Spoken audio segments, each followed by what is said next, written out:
Hey Jules, in this tutorial we're going to be discussing the half double crochet. So what you'll need for this tutorial is your yarn that you've chosen, your crochet hook, your scissors and your darning needle. So let's get started.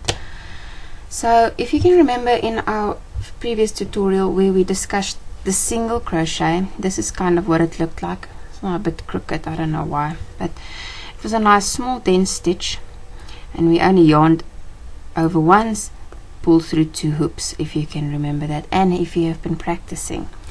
So to start off with your new project, we'll start off with our hook over here, and whichever way you start off your first little hoop is up to you, whichever is the most convenient. And if you can't remember, go back to our previous tutorial and recap on how we started. Always make sure that the tension is nice and loose on your hook.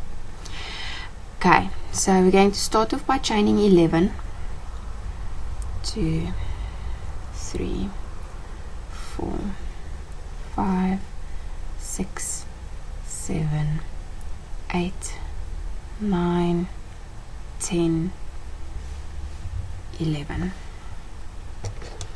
Okay, so we started off with 11 because we want 10 stitches in the end and we need to skip this first one. So that's going to compensate by starting with 11. Okay, so how the half double crochet works is, instead of now putting your needle directly into the hole like you would do with the single crochet, you're going to yarn over first. So yarn over and then put it through your stitch, pull through, and now you'll notice that instead of having 2 hoops you're going to have 3. You're going to yarn over again and you're going to be pulling through all 3. Okay, so let's try that again. Yarn over, through your stitch, pull through, make sure you've got 3 hoops, yarn over and pull through all 3. Okay, let's try that one more time. Yarn over, through our stitch, pull through, make sure you've got 3 hoops, yarn over and pull through all 3. Okay, going to just continue like that, the same way all the way until we get to the end of round 1.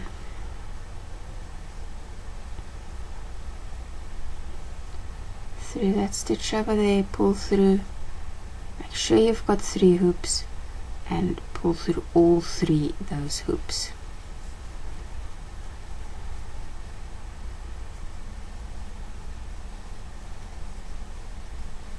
All the way, almost to the end. There we go, last one and to the end. So now you can see in our first row it almost looks like we've done 2 single crochets because the stitch does look bigger. Okay, so just like the previous time, when we get to the end we chain 1 and we turn our work around. So we're going to just half double crochet all the way back to the end again, making sure that we get our hook right through both of these little stitches over here. Never in the front for this, never in the back for this. We're not going to be doing ribbing now, so always through both those stitches. So yarn over, through both those stitches, pull through, make sure you've got 3 on the hoop, yarn over and pull through all 3. Just going to continue the same method until we get to the end of round 2. So the reason why I like the half double crochet stitch so much is because it's a nice dense stitch. It doesn't have a lot of gaping holes like with your double crochet and treble crochets. So you can do a basic single crochet type of stitching with a half double crochet, just meaning that you'll maybe complete your project a little bit quicker because the stitch is a bit bigger. So this stitch is ideal for winter jerseys, for socks, for baby blankets, for beanies, and then also for amigurumi, which is the making of toys, which we will do in a much later segment. So it is important for you to learn these stitches because it will be best to determine in your project what stitch you will want to use depending on how you want the outcome to be. So again, when you get here to the last stitch, it does get a bit tricky sometimes to get it right through those two. Just make sure you get it through there, otherwise you're going to have a little hole over there, and that's not what you're looking for. So at the end of round 2, that is now kind of what our work looks like, and maybe we should just do one more round just to make sure you get the idea. So, chain 1, turn your work around, and just exactly like we did in the previous 2 rounds, always make sure that you've got 3 hoops and you're pulling through all 3 hoops at the same time.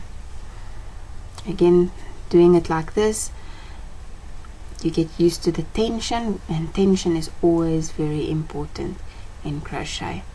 So do a few of these blocks just to get used to the stitch, just to get used to holding your yarn the correct way, holding your needle the correct way, just to get that sense of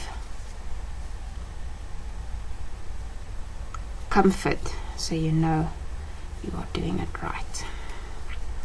Okay, so if you get to end of round 3, you can see it starts looking really neat now, and now we have to end it off.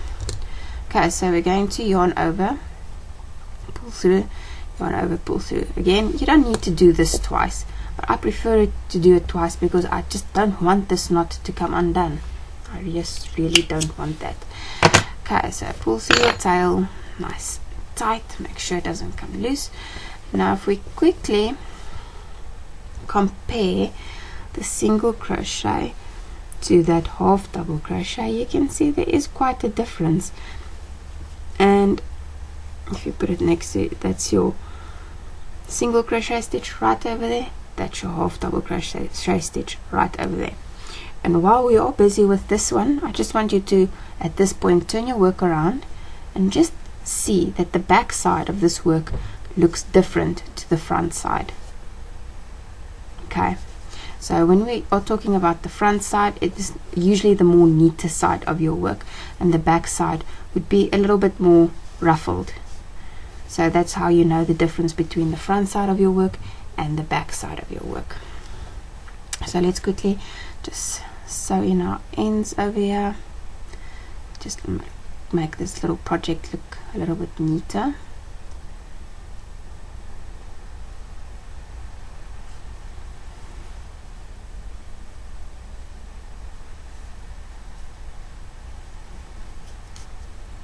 I didn't now leave a lot of tail, which is quite important, as you can see, because otherwise it makes it a bit difficult to sew in this tail over here. But we'll make at least 2 rounds and that should be okay. Cut off that and then just do the same with this tail. And getting the thread through that little eye also takes some patience sometimes. Okay, and just neatly sew it in over here. Remember not to pull it too tight on the first pull, because you don't want your work to start shrinking inwards. But also don't just think you can just pull it through once and it's not going to come undone, because I promise you it's going to come undone. And as soon as that tail starts coming undone, enough fidgeting and all your hard work comes apart. So I've now sewed that in 3 times and that should be enough. Pull it nice and neatly and you've got your half double crochet.